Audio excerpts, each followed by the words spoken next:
नमस्कार व्यूवर्स, तो अल्कोहल की सीरीज़ का part 15th and this is very very important reactions. We are here to discuss the mechanism of dehydration monohydric alcohols. ठीक है, monohydric alcohols मतलब जिसमें एक OH हो. क्या हो? एक OH. तो मोनोहाइड्रिक अल्कोहल के निर्जलीकरण के संबंध में पार्ट 14th में हम बता चुके हैं कि निर्जलीकरण से उत्पाद कैसे बनते हैं और किन किन परिस्थितियों में बनते हैं, ताप, निर्जली कारक, है ना, और अल्कोहल का नेचर कैसा है. इस पार्ट के अंतर्गत हम केवल मैकेनिज्म के बारे में बात करेंगे, mechanism of dehydration for monohydric alcohols, और जिसमें दो हिस्से डिटेल में डिस्कस किए जाएंगे. एक होगा E1 मैकेनिज्म और एक होगा E2 मैकेनिज्म. तो let we start it. Alcohol की क्रियाविधि को जानने से पहले जो अभी हमने बताया कि दो टाइप का है, एक E1 और E2. ठीक है, तो पहले उसके बारे में समझ लो और उसके बाद एक दो पैटर्न और फिर मैकेनिज्म बता रहे हैं. ठीक है बेटा, देखो E1 क्रियाविधि का मतलब क्या है? Elimination reaction of first order. ठीक है, जो 1 लिखा है it indicates the order of reaction. Order of reaction का मतलब ये है कि जो अभिक्रिया की दर है वो कितने अभिकारक पदार्थों की सांद्रताओं पर, या एक अभिकारक पदार्थ की सांद्रता के कितने घातांक पर, कितने अभिकारक पदार्थों की सांद्रताओं पर, या एक अभिकारक पदार्थ की सांद्रता के कितने घातांक पर निर्भर करती है. ठीक है, तो ये ऑर्डर होता है. This is the part of chemical kinetics, रासायनिक बलगति का हिस्सा है वो. ठीक है, देखो जरा पहले तो E1 हिस्सा क्या है? एलिमिनेशन रिएक्शन, निष्कासन, विलोपन भी कह सकते हो इसको. क्या कह सकते हो? विलोपन. विलोपन अभिक्रिया कितने कोटि की? एक कोटि की.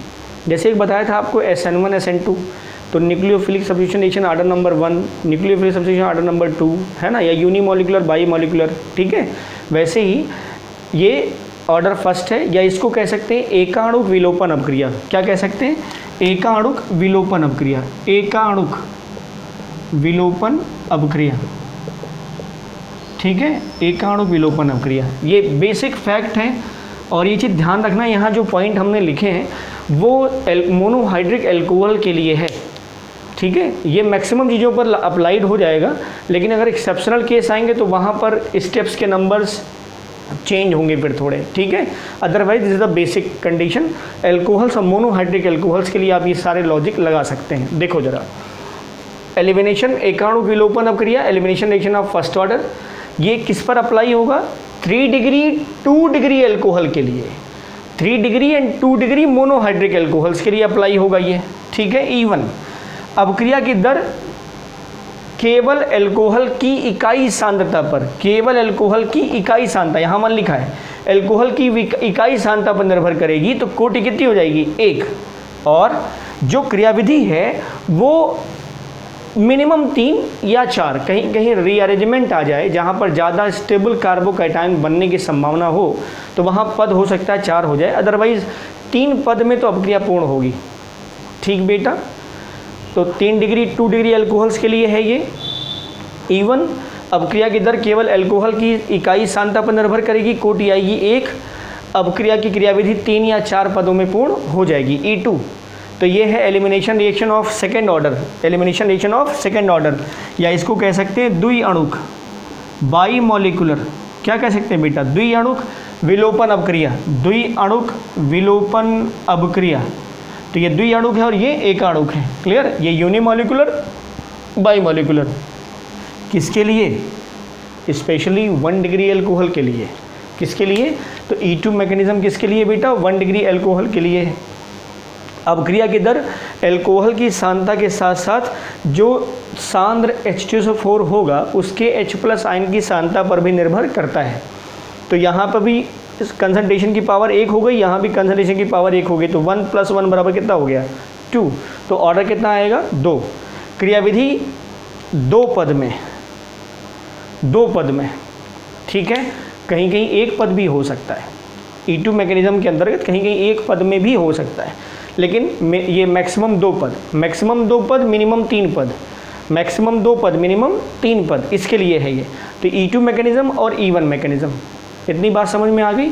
अब फिर से बता रहे हैं, तो E1 मैकेनिज्म 3 और 2 डिग्री अल्कोहल्स के लिए, और E2 मैकेनिज्म जो है 1 डिग्री अल्कोहल्स के लिए. एक चीज़ और, ये जो अपक्रिया के पद हैं, 3 पद और ये 2 पद, ये क्यों हो रहा है? अभी इसके पहले जो रिएक्टिविटी हम ऑर्डर बता रहे थे एल्कोहल्स के लिए, ये लॉजिक भी बड़ा याद रखना वेरी वेरी इम्पॉर्टेंट है। फिर से वही कॉन्सेप्ट है और वो ये है 3 degree carbocation is more stable then 2 degree carbocations. ये 2 डिग्री कार्बोनियम आयन या कार्ब धनायन या कार्बोकैटायन है और ये 1 डिग्री है, ठीक है। तो this is least stable, this is stable and this is most stable, ठीक है।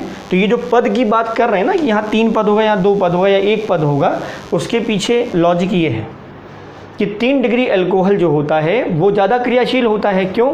3 डिग्री कार्बोनियम आयन की सक्रियता सबसे कम होती है और स्थायित्व सबसे ज़्यादा होता है। तो सबसे ज़्यादा स्थायी है, ये स्थायित्व का क्रम है, अल्कोहल के स्थायित्व का क्रम। 3 डिग्री ज़्यादा स्थायी, 2 डिग्री उससे कम स्थायी और 1 डिग्री सबसे कम स्थायी। तो ये लॉजिक याद रखिए और ये पैटर्न याद रखिए। अब एक एक करके देखते हैं E1 और E2 mechanism. 2 degree monohydric alcohols की मैकेनिज्म देख रहे हैं कि कैसे इससे डिहाइड्रेशन हो रहा है, पानी कैसे निकल रहा है, ठीक है बेटा।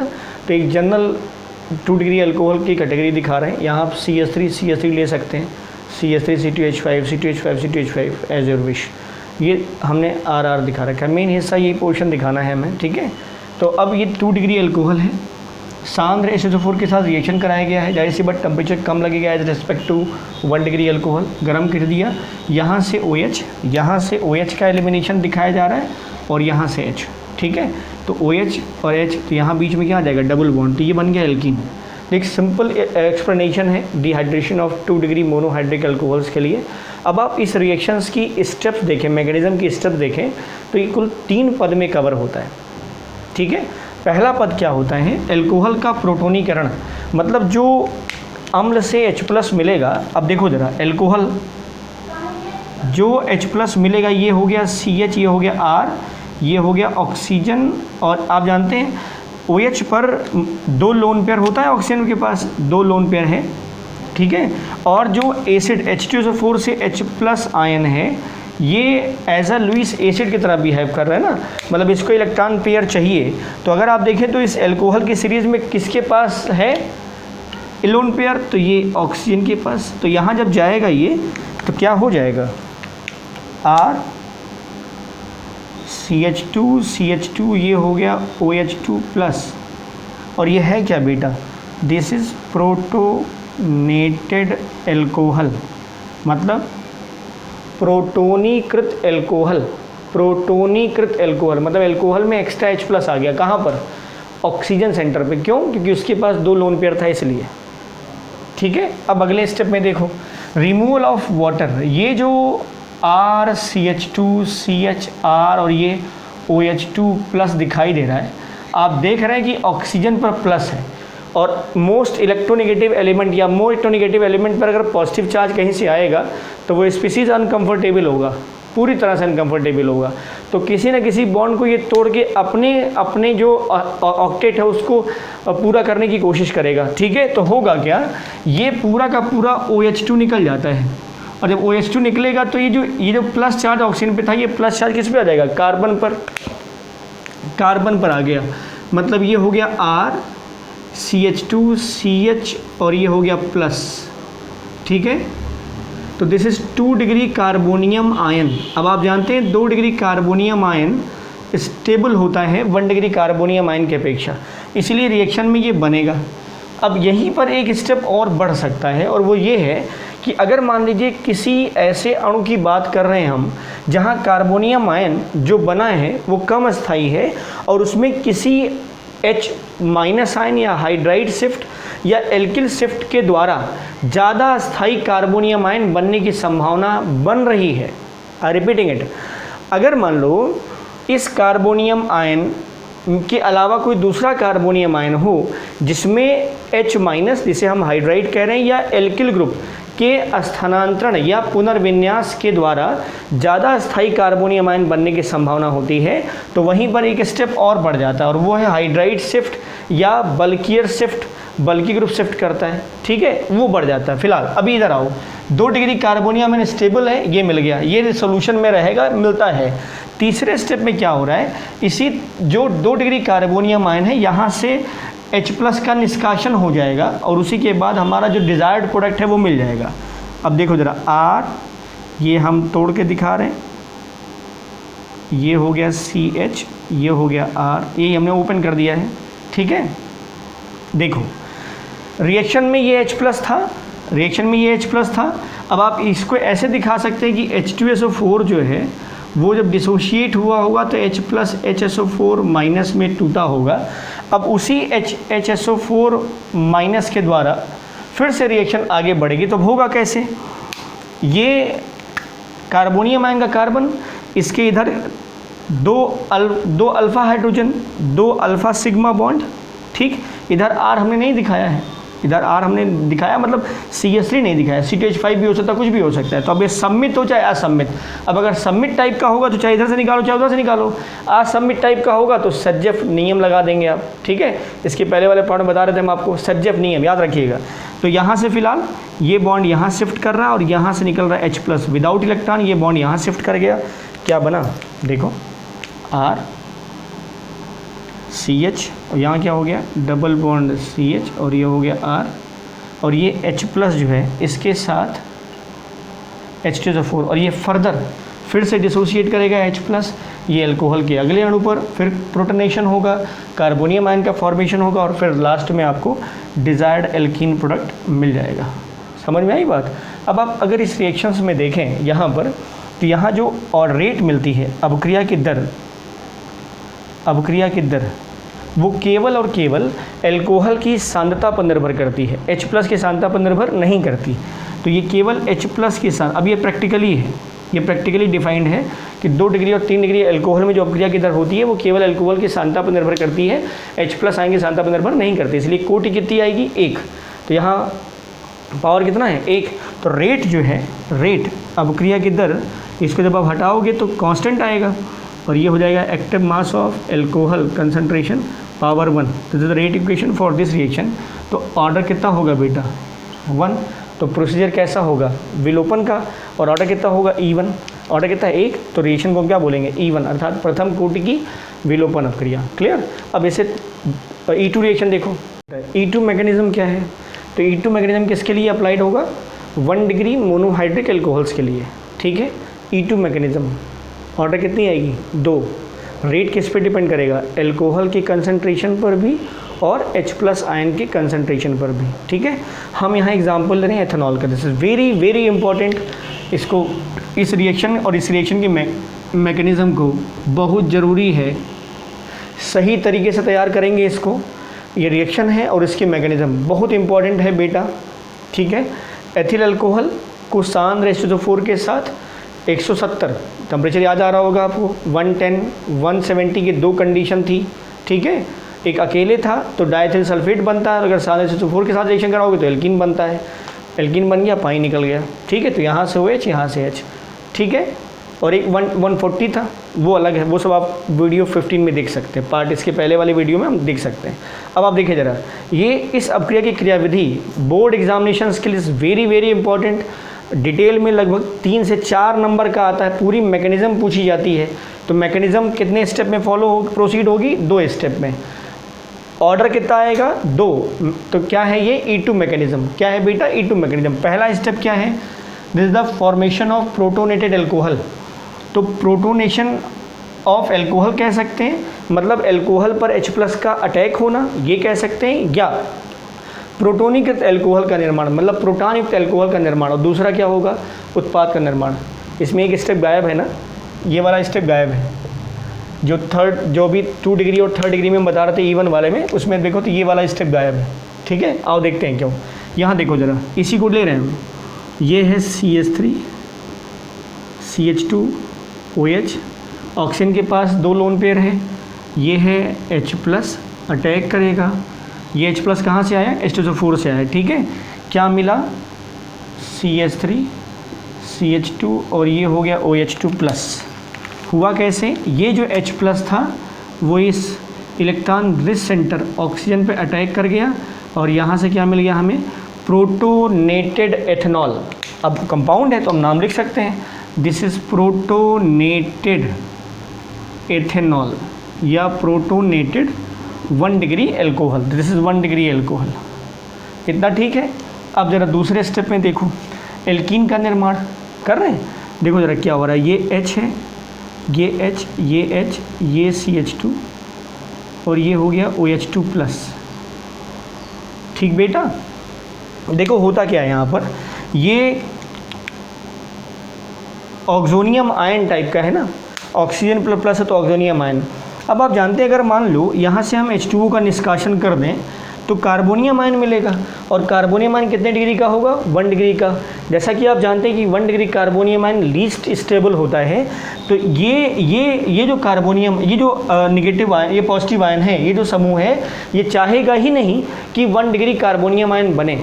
मतलब ये इस अणु से जल का अणु निष्कासन तो होगा, लेकिन कार्बोनियम आयन 1 डिग्री वाला नहीं बनेगा। तो अब होगा क्या, जब 1 डिग्री कार्बोनियम आयन रिएक्शन में स्टेबल नहीं है, तो जैसे ही ये H2O निकलेगा यहाँ से इन तीनों में से, क्योंकि इसके H2O के निकलने के बाद इस कार्बन पे आएगा प्लस चार्ज, और जैसे प्लस, लेकिन ये इंस्टेंटेनियस होगा, तात्क्षणिक होगा, ये इस पर आएगा प्लस चार्ज, ये होगा 1 डिग्री कार्बोनियम आयन, और 1 डिग्री कार्बोनियम आयन के बगल वाला कार्बन अल्फा कार्बन, उससे जुड़ा हाइड्रोजन अल्फा हाइड्रोजन, उनके बीच का सिग्मा अल्फा सिग्मा, ये शिफ्ट कर जाएगा। अब देखो जरा, एक साथ रिएक्शन होगी, ये इंस्टेंटेनियस रिएक्शन है बेटा। रीज़न सिर्फ इतना ही है कि यहाँ 1 डिग्री कार्बोनियम आयन सोल्यूशन में स्टेबल नहीं होता है, तो जैसे ही H2O निकलेगा H+ का भी निष्कासन हो जाएगा। देखो जरा, यहाँ से H2O निकला, इस पर आया प्लस चार्ज, इस पर ये अल्फ़ा, यहाँ तीनों में से कोई एक सिग्मा बॉन्ड, ये वाला शिफ्ट कराओ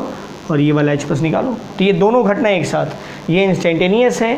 ठीक है, तो अब क्या होगा यहाँ पर, देखो यहाँ हो गया CH, यहाँ हो गया डबल बॉन्ड, यहाँ हो गया C, और यहाँ भी होगा क्या H, और ये H प्लस क्या हो गया H3O प्लस H2O, और H+ यहाँ आ गया हाइड्रोनियम आयन। ये फिर से जो है H+ फिर से निकलेगा, एल्कोहल के अगले अणु को प्रोटोनेट करेगा, फिर से निकालेगा, और ये क्या मिल गया हमें, एथीन या एल्कीन कह सकते हैं। ठीक है, तो चूंकि इसमें कार्बोनियम आयन कम स्थायी होता है या अस्थायी होता है, इसीलिए ये वाला स्टेप नहीं है, इसीलिए ये वाला स्टेप कार्बोनियम आयन का बनना ये वाला E2 मैकेनिज़्म में नहीं है। जबकि E1 मैकेनिज़्म में चूँकि कार्बोनियम आयन स्टेबल होता है, इसलिए पहला स्टेप प्रोटोनेशन, दूसरा स्टेप कार्बोनियम आयन का फॉर्मेशन, तीसरा स्टेप फॉर्मेशन ऑफ कंपाउंड या फॉर्मेशन ऑफ एल्कीन। क्लियर, तो E1 और E2 में अगर कंपेरेटिव देखें तो ये वाला स्टेप गायब है, और रीज़न सिंपल है, क्योंकि 1 डिग्री कार्बोनियम आयन स्टेबल नहीं होता, तो H2O का भी निष्कासन होगा, एल्कीन का भी बन जाएगा। ठीक है, अब इसका एक एप्लीकेशन पार्ट देखो जरा, एप्लीकेशन पार्ट को देखो जरा, एल्कोहल के इस पूरे मैकेनिज़्म और रिएक्शंस के टाइप में। ठीक है, डिहाइड्रेशन में ये हमने लिया है एक 1 degree alcohol, this is H2H 1 degree alcohol, H2SO4 से रिएक्शन करा रहे हैं। अगर आप थोड़ा स्टेप्स को, 1 डिग्री एल्कोहल है ना, तो थोड़ा ध्यान दे दीजिए कि पहले स्टेप में क्या होता है, प्रोटोनेशन होता है, तो यहाँ से H+ मिलेगा, इस पर अटैक करेगा, प्रोटोनेशन हो जाएगा, यहाँ से निकल जाएगा H2O निकल जाएगा, क्या बनेगा, कार्बोनियम आयन 1 डिग्री का, 1 डिग्री का। अब जरा कंपाउंड में देखो क्या हो रहा है, जब ये है CH2 ठीक है, होल्ड इट, थोड़ा ध्यान रखो अभी क्या हो रहा है। ये तो मालूम है कि 1 डिग्री स्टेबल कम होता है ना, लेकिन ये चूंकि चेन बढ़ रही है तो कुछ कंडीशन दिखाई दे रही है। देखो क्या होगा, एक तो ये मिल गया 1 डिग्री कार्बोनियम आयन। ये कब हुआ है, ये जब प्रोटोनेशन हो गया, H2O का निष्कासन भी हो गया, तो क्या हो गया बेटा, 1 degree carbonium ion, 1 degree carbonium ion.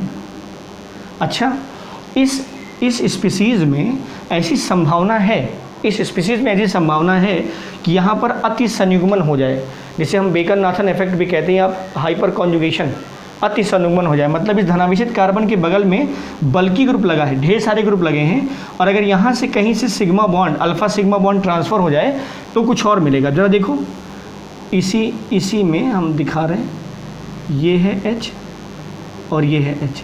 ठीक है बेटा, तो इन दोनों हाइड्रोजन में से कोई भी एक हाइड्रोजन शिफ्ट कर जाए, इसके पास आ जाए शिफ्ट। अब शिफ्टिंग पूरा का पूरा H- का होगा, तो क्या मिल सकता है, ये देखो ये मिल सकता है। तो this is 1 degree carbonium ion and this is 2 degree carbonium ion. बताओ है कि नहीं? ये 1 डिग्री कार्बोनियम आयन और ये 2 डिग्री कार्बोनियम आयन। ये कैसे हुआ? ये बाईहाइड्राइड शिफ्ट हुआ है। कैसे हुआ है? बाईहाइड्राइड शिफ्ट, हाइड्राइड शिफ्ट। तो ये हाइड्राइड शिफ्ट है, मतलब H जो है, H as a H minus के फॉर्म में यहाँ से यहाँ, चाहे ये वाला और चाहे ये वाला, तो यहाँ शिफ्ट अगर हो जाए तो ये हो जाएगा CH3 और ये प्लस शायद इस पे आ जाएगा, तो ये हो गया। तो 2 डिग्री कार्बोकैटायन मिल गया, 1 डिग्री कार्बोकैटायन। अब देखो ज़रा, अब इन दोनों में ज़्यादा स्टेबल कौन है? ये this is most stable as compare to above. 1 degree alcohol, 1 degree carbonium ion के पीछे ज़्यादा स्टेबल है। उत्पाद कौन सा मिलेगा इसके रेस्पेक्ट में? यहाँ आप लगा दो सज्जफ, यहाँ क्या लगा दो? सज्जफ। अगर यहाँ सज्जफ लगाओगे तो उत्पाद मिलेगा R। देखो यहाँ 3 हाइड्रोजन, यहाँ 2 हाइड्रोजन, यहीं से हटाओ, RCH डबल बॉन्ड CH3। अच्छा, अगर मान लो यहाँ से भी, क्योंकि रिएक्शन इससे भी होगी लेकिन प्रतिशत मात्रा बहुत कम होगी ना, तो इसके द्वारा अगर उत्पाद बनाया जाए तो उत्पाद क्या बनेगा? R। अब की बार ये प्लस में है 1 डिग्री, तो H यहाँ से निकलेगा, H प्लस के फॉर्म में निकलेगा, RCH2 CH double bond CH2, क्योंकि OH तो पहले निकल गया, H बाद में निकला है। तो यहाँ से एल्कीन मिल रहा है 1 डिग्री और ये क्या मिल रहा है? 2 डिग्री। या कह सकते हैं इसको, ये टर्मिनल एल्कीन मिल रहा है ना? ये 1 इन टाइप का है टर्मिनल, और ये 2 इन टाइप का है, 2 इन। तो दिस इज़ 1 इन और दिस इज़ 2 इन। हाँ, इसमें अगर आप देखेंगे तो ये मेजर है, ये मेजर प्रोडक्ट है और ये क्या है? माइनर प्रोडक्ट है। क्या है बेटा? माइनर। तो ये कम उत्पादित सांद्रता में होगा और ये ज़्यादा उत्पादित सांद्रता में होगा। तो ये गौण उत्पाद है, ये मुख्य उत्पाद है। क्लियर है? ये कंपाउंड, अब 1 डिग्री अल्कोहल का ही केस था, ये 1 डिग्री अल्कोहल का ही केस था, लेकिन आप रिएक्शन में पैटर्न देखें तो बदल गया है। वो रीज़न क्या है? Stability of carbocations. अब एक एग्जांपल देखो ज़रा, यहाँ ले रहे हैं ब्यूट1 ऑल या ब्यूटेन 1 ऑल है, कंसंट्रेशन वही, सांद्र H2SO4 की उपस्थिति में गर्म कर रहे हैं रिएक्शन में। क्या क्या बन रहा है देखो ज़रा, OH निकाल दो, H यहाँ आएगा प्लस वाले के साथ शिफ्टिंग हो जाए तो 2 degree carbonium ion, 1 degree carbonium ion, मतलब हमें यहाँ ये मिलेगा CH3 CH2 प्लस, और एक केस में हमें ये मिलेगा शिफ्टिंग बाई शिफ्टिंग। इसका हाइड्रोजन शिफ्ट होने के बाद बेटा ये प्लस, तो ये हो गया 1 डिग्री और ये क्या हो गया? 2 डिग्री। अब इससे उत्पाद अगर बनाया जाए तो क्या बनने वाला है? CH3 CH2, यहाँ से हाइड्रोजन निकलेगा, यहाँ डबल बॉन्ड आ जाएगा, तो हो जाएगा CH3 CH2 CH double bond CH2। This is but 1 ene. इधर आओ ज़रा, इधर आओ। इसमें देखो प्लस 1 डिग्री 2 डिग्री। अच्छा, ये कम स्टेबल था, कम अस्थाई, और ये अधिक अस्थाई, तो जो उत्पाद की मात्रा होगी वो इसकी ज़्यादा होगी ना। अच्छा, तो यहाँ सज्जफ लगा दो। क्या लगा दो? यहाँ भी सज्जफ लगा है, यहाँ भी, यहाँ CH3 था, यहाँ CH2, यहाँ से हाइड्रोजन निकला है, हाइड्रोजन यहाँ से निकला है, सज्जफ। यहाँ भी सज्जफ रूल है बेटा, यहाँ पर भी सज्जफ रूल लगा दो। यहाँ 3 हाइड्रोजन, यहाँ 2 हाइड्रोजन, यहाँ से निकाल दो। तो यहाँ अगर CH3 लगाओ, अब हम थोड़ा ऐसे दिखा रहे हैं आपको, यहाँ से H निकल गया तो एक H बचेगा, डबल बॉन्ड, ये हो गया H और ये हो गया CH3। ठीक है, अब थोड़ा ज्योमेट्रिकल आइसोमेरिज्म लगा दो। ये क्या है? ये है ट्रांस ब्यूट 2 इन, और इसके साथ जब ट्रांस है तो सिस वाला भी बना होगा। सिस वाला कैसे? CH3 डबल बॉन्ड CH3, ये H, और साथ में तो बना ही है और पानी बना है, ये सिस है। ये क्या है?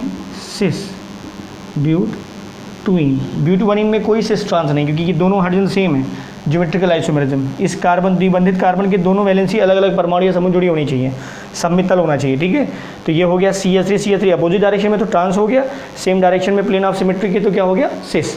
ये भी है, ये भी और ये भी है। अब ज़रा देखो, इसमें ये तो मेजर होंगे, ये तो मेजर और ये माइनर है। इसमें भी ये लगभग 56% होता है, ये लगभग 32% होता है, और ये 12% होता है। तो अगर आप देखें ध्यान से तो 56 और 32 कितना हो गया? 88%। मतलब ट्रांस वाला जो केस मिल रहा है वो हमें लगभग 88% का उत्पाद मिल रहा है, और 12% हमें क्या मिल रहा है?